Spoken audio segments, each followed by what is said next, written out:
Salut à tous, donc on se retrouve pour le root sur votre téléphone. Alors qu'est-ce que c'est le root? Vous avez dans la description de la vidéo un lien sur une vidéo où je vous explique en fait très simplement qu'est-ce que c'est le root et à quoi ça sert. Donc pour ceux qui ne savent pas encore, vous allez vous regarder cette vidéo et ensuite vous repassez ici. Alors, donc pour les autres, suivez chacune des étapes à la lettre très précisément. Ne passez pas à un autre moment de la vidéo, vous risqueriez de rater une étape essentielle. Donc suivez bien toute la vidéo et chacune des étapes. Alors, on va donc commencer. Tout d'abord, vous avez éventuellement dans vos paramètres système une fonctionnalité, comme vous le voyez ici à l'écran, donc verrouillage de réactivation. Avant de commencer, il faut bien vérifier que celle-ci n'est pas activée, n'est pas cochée. Donc vous décochez celle-ci si c'est actuellement coché. Et ensuite, on peut passer donc au tutoriel.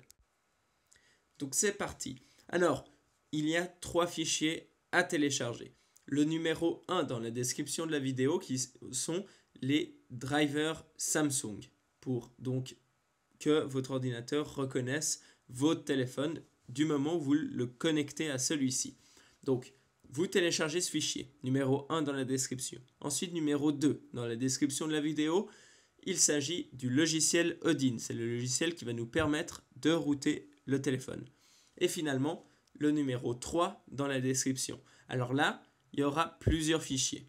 Vous allez choisir le fichier qui correspond à votre téléphone. Alors, comment savoir? Vous allez à propos du téléphone dans vos paramètres système et vous regardez le numéro du modèle. C'est écrit donc sur le numéro du modèle, le code, si je puis dire, de votre mobile. Et vous regardez donc dans la description de la vidéo le fichier correspondant à votre modèle et vous le téléchargez. Donc s'il n'y a pas votre modèle, ça veut dire que ce n'est pas compatible, donc téléchargez rien du tout et ne faites rien. Malheureusement, vous ne pouvez pas effectuer ce tutoriel. Donc il faut bien vérifier que vous prenez le bon fichier. C'est essentiel, sinon ça risque de créer des problèmes sur votre téléphone. Voilà, donc maintenant c'est parti. Vous allez tout d'abord éteindre votre téléphone. Donc vous éteignez totalement votre téléphone et vous le laissez de côté. Maintenant, on se retrouve sur l'ordinateur. Vous avez téléchargé les 3 fichiers que je vous ai dit. Les drivers Samsung, le logiciel Odin et le fichier correspondant à votre modèle. C'est éventuellement pas le même nom qu'ici puisque vous avez éventuellement un modèle différent. Vous double-cliquez donc sur les drivers Samsung. On va les installer sur l'ordinateur.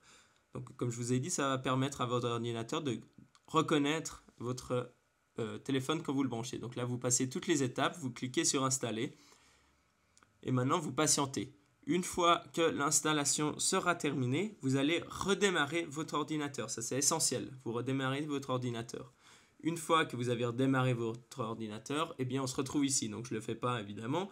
On se retrouve à nouveau sur le bureau. Vous cliquez sur Odin, vous double-cliquez, vous allez extraire en fait le contenu du document avec n'importe quel logiciel d'extraction, pardon. Ça vous donne ça. Moi, j'ai mis automatiquement sur le bureau, donc je le garde ici pour être sûr. C'est plus facile, plus organisé. Vous faites exactement pareil avec le fichier correspondant à votre téléphone. Vous extrayez le contenu du dossier. Je l'ai également mis sur le bureau. Voilà, donc là, vous gardez et c'est tout ce qu'il vous faut pour l'installation. Donc là, sous ce dossier ici, vous utilisez uniquement CF Autoroute. Tout le reste, on ne va pas l'utiliser. Voilà, et maintenant vous ouvrez Odin, le dossier Odin.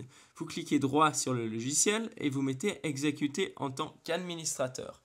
Maintenant, ça vous lance Odin, le logiciel qu'on va utiliser pour installer le root. Donc vous vérifiez que toutes les cases qui soient cochées soient les mêmes, pas une de plus, c'est essentiel.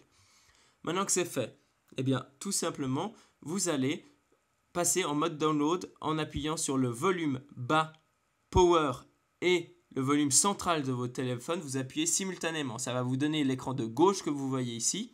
Et ensuite, vous appuyez sur volume haut, et ça vous donne l'écran de droite. On est en mode download. Maintenant, vous ne touchez rien. Vous allez vous retrouver sur l'ordinateur.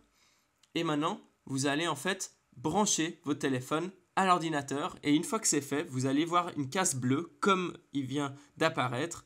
Et c'est écrit en bas « Added ».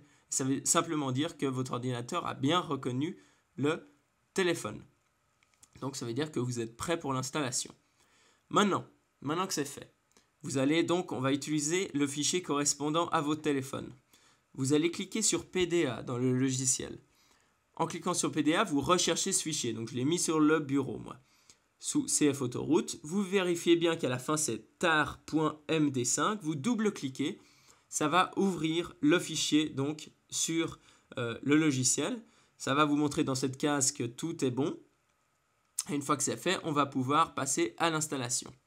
Tout simplement en cliquant sur Start, vous cliquez sur Start et vous allez voir la case en haut à gauche qui va se remplir gentiment, comme vous le voyez ici, donc en vert. Et à la fin, ça va afficher un écran vert, passe, comme ceci, et donc ça veut dire que c'est tout bon. Maintenant, votre téléphone est censé redémarrer en mode Recovery et installer automatiquement le root. Et en fait, ensuite, ça va démarrer votre téléphone et là, vous avez le root. Si éventuellement, ça ne redémarre pas en recovery et que ça n'installe pas le root, eh bien, vous refaites toute la procédure une fois. Si le problème persiste, procédez de la manière suivante. Vous allez vous assurer que dans Odin, donc dans le logiciel, vous refaites donc la même procédure, mais là, vous décochez la case Auto Reboot. Donc ça va désactiver le redémarrage automatique. Et ensuite, après avoir cliqué sur Start, et donc la case affiche passe en vert, comme je vous ai dit tout à l'heure, vous retirez la batterie de votre téléphone, vous remettez ensuite la batterie dans le téléphone, et vous redémarrez à l'aide des boutons Power, Volume haut et le bouton central, le bouton Home, les 3 boutons à la fois, vous appuyez. Ça va lancer en fait le recovery et là, ça va enclencher automatiquement le processus d'installation. Comme si en fait le logiciel avait automatiquement redémarré en mode recovery. Et une fois ça fait, ça va redémarrer vos systèmes et vous allez avoir le root effectué. Donc pour vérifier ça, une fois que votre téléphone a redémarré, vous pouvez télécharger l'application Root Checker, le lien se trouve dans la description de la vidéo, pour vérifier que votre téléphone est bien routé. Voilà, c'est tout. C'était très simple. J'espère que ça a fonctionné pour vous. N'hésitez pas à mettre un j'aime et à partager, évidemment. Abonnez-vous pour d'autres tests, astuces, etc. Merci beaucoup à tous. Salut.